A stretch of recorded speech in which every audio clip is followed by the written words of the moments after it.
We're starting with NXT, which opened with a thrilling tag team title match as Nathan Frazer and Axiom put the gold on the line against SmackDown Street Profits. This match had the crowd invested from the start, and near the finish, it seemed the Street Profits were closing in on the win before the arrival of another main roster group. Montez Ford's pinfall on Frazer was interrupted by the Bloodline's Jacob Fatu, Tama Tonga, and Tonga Loa, who currently hold the WWE Tag Team titles via the Freebird rule.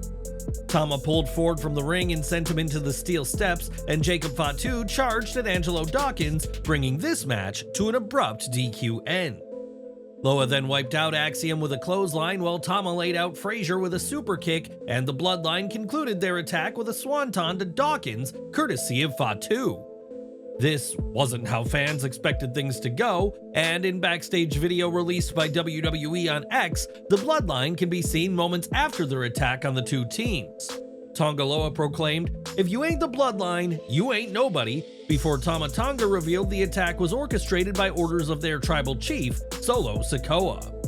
The Bloodline were at NXT to send a warning across WWE mere days before Sikoa challenges Cody Rhodes for the WWE title on this Friday's premiere episode of SmackDown on USA. Not willing to wait until then, the Bloodline started their own path of destruction with NXT and marked an unforgettable start to what'll be an action-packed week for WWE. But what did you make of the Bloodline's shocking appearance on NXT? Did you expect it at all? Sound off in the comments. Before the interruption, Frazer and Axiom and the Street Profits were having a great match, but originally, it was supposed to be the Rascalz who challenged for the NXT tag titles. The TNA duo had won a #1 contenders match after all, but before the show, NXT GM Ava shared that the Rascalz had been pulled, but didn't specify why. According to an update from the Wrestling Observer, the Rascalz were pulled from the title match due to Trey Miguel undergoing unexpected minor surgery on Sunday. Hopefully, Trey Miguel and Zachary Wentz will get their earned title match, and until then, all fans can do is hope for Trey to make a speedy recovery. Are you disappointed that the Rascalz were pulled from their NXT Tag Team title match? Do you feel they'll get their shots soon enough? Share your thoughts in the comments section below. On Raw, Jey Uso won a fatal 4-way to earn a shot at Intercontinental Champion Braun Breaker, exciting fans who are waiting for Jey to win his first singles title. We know Jey will have a title match, but when that match will be is more unclear, as contrary to what some believe, plans for the match taking place at Bad Blood have been called off. PW Insider reports that officials have been moving the card around for Bad Blood as of late, with plans to juice up the next few weeks of Raw ahead of the go-home show before the event. With this mentality in mind, as of this writing, WWE moved the Breaker Jey match to an upcoming Raw instead of the PLE, which already has 3 matches confirmed. Jey Uso has delivered impressive performances as a face on Raw and has the crowd truly behind him, but despite this, he's struggled to get the win in significant matches. Despite being over, Jey came up short in the men's Money in the Bank ladder match this year, a loss made worse when you consider Drew McIntyre, who won, failed his cash-in attempt. This booking has led to his father Rikishi criticizing WWE's handling of Jey, and it now turns out that WWE has had big plans for Jey to hold gold that have since been called off. Fans will remember that at WrestleMania 40, Gunther's 666-day reign as Intercontinental Champion was ended by Sami Zayn, but things nearly went very different. The previous month, Gunther defended the gold against Jey, and it was the Austrian who won the match thanks to Jimmy Uso, setting up the brother versus brother match at WrestleMania. According to former WWE host Matt Camp on his Wrestling Matt podcast, there were once plans for Jey to challenge Gunther for the title at WrestleMania instead. There were also plans for Jey to win the gold before WrestleMania and have a title match with Jimmy at the Show of Shows instead, but obviously that didn't happen either. The idea was discussed between the Royal Rumble and WrestleMania, but as we saw, the title match between Jey and Gunther was moved to Raw instead. This is another example of WWE failing to fully get behind Jey, and it's incidents like these that have led Rikishi to say Jey could go to AEW due to all the booking concerns. Now Jey has a title match, but one that'll take place on Raw, not a PLE, and given that Braun is still a relatively fresh champion, it's almost certain that Jey will again come up short. This will be a real shame as countless fans feel Jey more than deserves a title of his own, But with WWE more behind Braun, expect the second-generation star to retain. With another loss expected for main event Jey, what do you think of WWE's booking? Is there a reason WWE is hesitant to put a singles title on him? Give your thoughts in the comments. In the second match of WWE NXT, Giulia made her in-ring debut for WWE, and while Chelsea Green managed to get the upper hand early on, the Italian-Japanese star quickly fought back. The crowd were firmly behind the Stardom standout as she locked in her signature spiderweb submission, a more painful variant of the octopus stretch. Green tried to escape to the apron, but Giulia wouldn't be denied, and after a back and forth, Giulia delivered a knee to the head and a Northern Lights bomb for the decisive win. This was an interesting start for Giulia, as while Green has credibility as a main roster star, the pace of this match didn't work for either woman. Giulia, who will reportedly be the next face of NXT's women's division, was on the defensive far too often, and this match should have been a showcase of a new unstoppable force in NXT. Instead, Giulia spent prolonged periods trying to hold off the comical Green, but odd pacing aside, this was a solid match and less structured than the usual NXT style. It may have been awkward in spots, but it showed what the beautiful madness can offer, and with this win in the bag, Giulia can move on confidently to Roxanne Perez. Giulia has challenged Perez to an NXT Women's title match for NXT's premiere on the CW, which will take place on October 1st in Chicago, Illinois. One name who will be watching that match closely is CM Punk, who has been confirmed for NXT in Chicago and was very impressed by Giulia's in-ring debut. On social media, Punk shared his praise for Giulia and said he has an idea that he wants to run by NXT GM Ava, seemingly about the new signing. Later in the show, Ava was seen on a call to Punk and shared that he'd be making an appearance next week to share an announcement about the October 1st NXT on the CW. Ava didn't share what Punk's announcement will be about, but considering the timing, it could be regarding Giulia and the plans for her for NXT's big move next month. It'll be interesting to see if Giulia is the one to end Perez's reign on top, and what do you think of her debut match? Should Giulia dethrone Roxanne, or is it too early? Let us know down below. Each year, the PWI puts out its ranking of the top 500 male wrestlers of the past year, which always spawns a debate amongst fans, and this year, it's Cody Rhodes who is number one. Rhodes bested Swerve Strickland, who came in second, while Will Ospreay took bronze, and Seth Rollins and Tetsuya Naito took fourth and fifth place respectively. Rhodes has certainly had an impressive 12 months, but is the undisputed WWE champion the right pick for number one? Give us your thoughts on who should take the top spot in the comments. Now, before Bad Blood, Cody Rhodes will compete on this Friday's SmackDown against Solo Sikoa and will put his undisputed WWE title on the line in a steel cage match. Given the timing of this match, many fans have been wondering what the plan will be for Cody at Bad Blood and whether he'll face Solo again should he retain the gold later this week.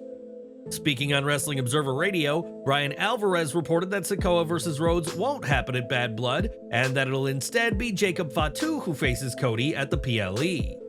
Rhodes already has a huge task this Friday, and we'll have to see if he ends up facing Jacob Fatu at Bad Blood now that Solo Sikoa has been ruled out.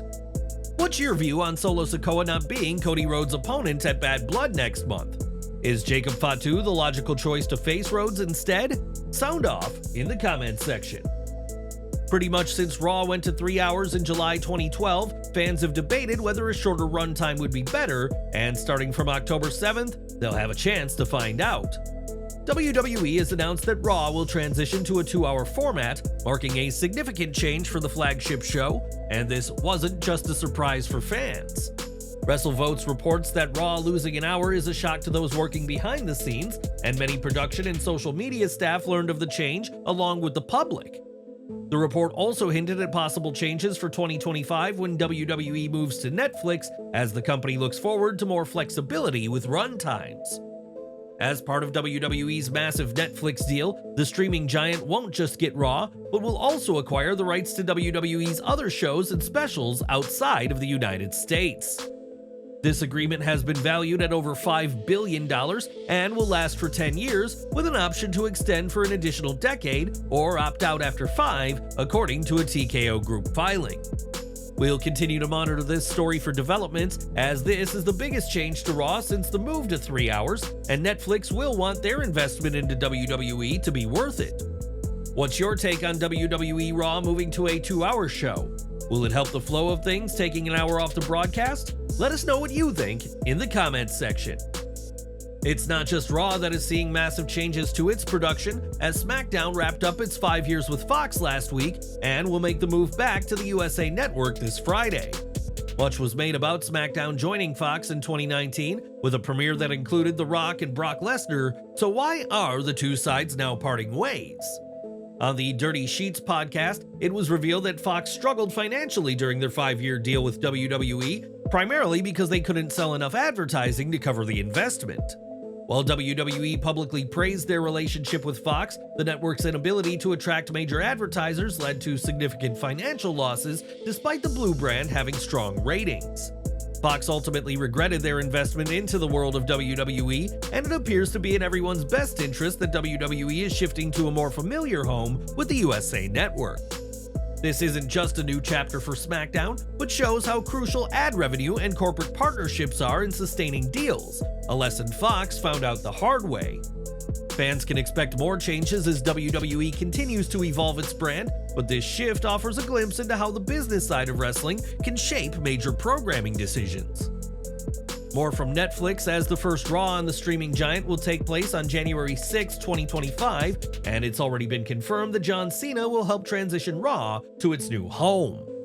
This will kick off Cena's retirement tour that will conclude in December of next year, and fans can expect to see plenty of Mr. You Can't See Me very soon. On the Dirty Sheets podcast, it was shared that WWE's plans for John Cena to be on Netflix full-time when Raw makes the move to streaming in a handful of months. The report also adds that The Rock and Roman Reigns won't be appearing on Netflix as part of Raw as initially promised due to scheduling conflicts and other reasons. While The Rock was crucial in securing the Netflix deal and promised that he and Reigns would appear, neither have been confirmed for the platform as of this time. With that said, it was reported that discussions are ongoing within WWE about how to get The Rock and Reigns on Netflix, and that The Rock also played a role in Cena's return. John's comeback is a 1-year deal, during which he is planned to make 35 appearances for WWE, and his work on Raw will balance Roman Reigns and The Rock being on SmackDown.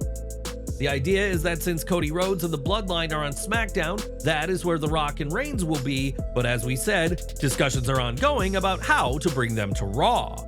While Netflix might accept Cena as a suitable replacement for the entire year of 2025, the report adds that Rock and Roman are expected to appear on at least the first episode of Raw on Netflix.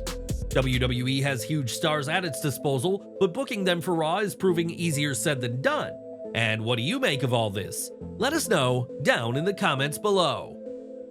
In the lead up to SummerSlam and Bash in Berlin, CM Punk's bracelet, donned in the names of his wife AJ and their dog Larry, became the focal point of his feud with Drew McIntyre. McIntyre stole the fan-created item before SummerSlam and held it until Punk reclaimed it at Bash in Berlin, but the Scottish Warrior destroyed the bracelet on the September 2nd Raw. That show also saw Punk hospitalized by McIntyre, shocking many, including the fan named Victoria who made the bracelet for Punk. On September 9th, WWE Shop began selling replicas of the bracelet for $9.99, raising questions among fans as to whether Victoria would get any recognition for her work. Victoria took to Twitter to say that a notice would have been nice, and later added that it was just supposed to be a gift for Punk, not the whole world, accompanied by a crying emoji. Now, WWE has removed the bracelet from the store, and in a statement, Victoria addressed the situation and her feelings about her work being made into a piece of merchandise. She said, "Hi everyone, thanks again for all the nice words and support. I won't be asking for compensation from WWE since they have every right to make bracelets. All I was kind of hoping for was maybe a mention in the description of the product. For those replying to my initial post about me not getting a heads up and saying WWE didn't need to, I 100% agree that they didn't need to. Legally, they had no obligation to reach out to me regarding this, but it just would have been nice to have heard it from them beforehand.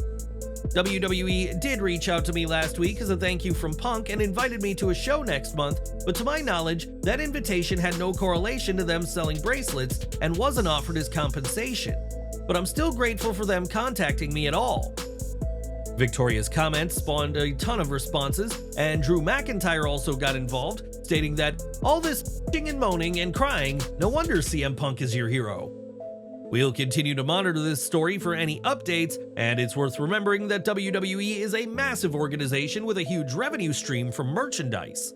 Victoria's contribution to the storyline was a thoughtful one, and while she's not asking for any compensation, many think it's only fair that she gets recognition for her impact on the storyline.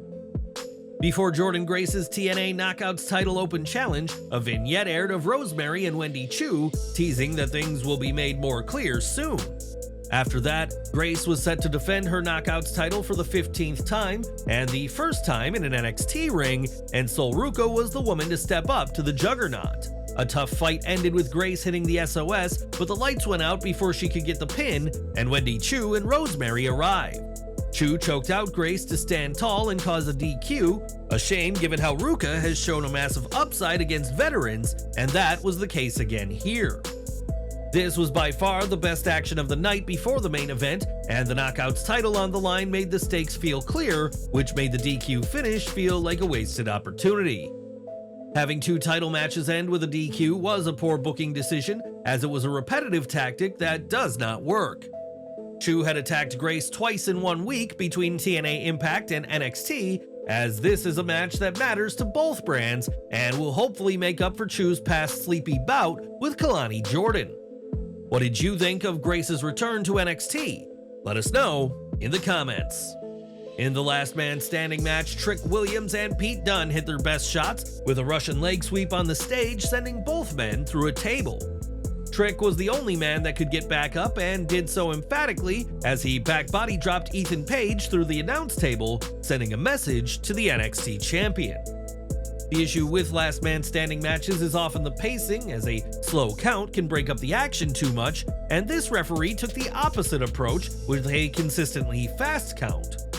This too became an issue as neither could sell the impact of the offense they'd taken, and this match became too much about the moves than writing an intense final chapter to this rivalry. The emotion of both men though did come through, especially in the closing stretch. It was almost a better segment than match, with an emphatic conclusion that had the crowd jumping. Trick was the right man to win and has earned a title shot at Page for the CW premiere, and while nothing is certain, it feels like Williams will become a two-time champion on that night. What did you think of this match? Was it a fitting end to this feud? Let us know below. Now, Tony D'Angelo couldn't slay Oba Femi when they met at No Mercy, but over the past week, fans have seen teases of the Don bringing someone in to face the Nigerian powerhouse. On this week's NXT, it was revealed that TNA's Hammerstone was the mystery person, as one of the few men who could match the power of the North American champion. Hammerstone nearly won with a chokeslam, but Femi recovered and hit a pop-up powerbomb for the win in the latest example of the NXT-TNA partnership, highlighting new stars. Hammerstone is an impressive size, though fans didn't seem too familiar with him, and while he attempted to bring the crowd in with his action, fans simply wanted to see Femi dominate. This made the length of this match awkward, as Hammerstone struggled to sell himself as someone on Femi's level despite working a competitive match. It might have helped Hammerstone to face a competitor he could beat to build up to the Femi clash, and do you feel the same? Sound off down below.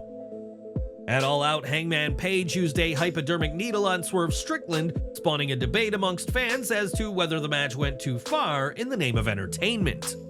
Speaking on the Spotlight Wrestling podcast though, Thumbtack Jack, a former deathmatch wrestler, had a different issue as he claimed the spot ripped off what he'd already done.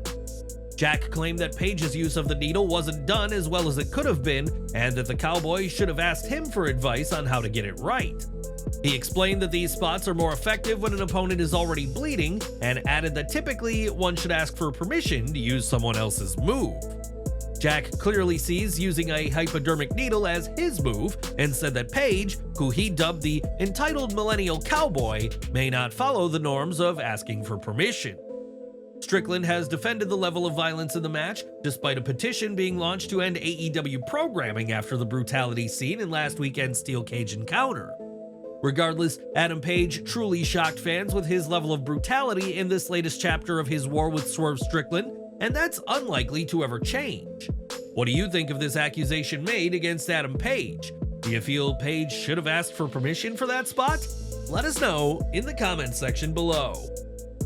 On this week's Raw, Natalya made her return to TV to team with Lyra Valkyria and Zelina Vega against the Pure Fusion Collective, but things nearly went very differently for the veteran.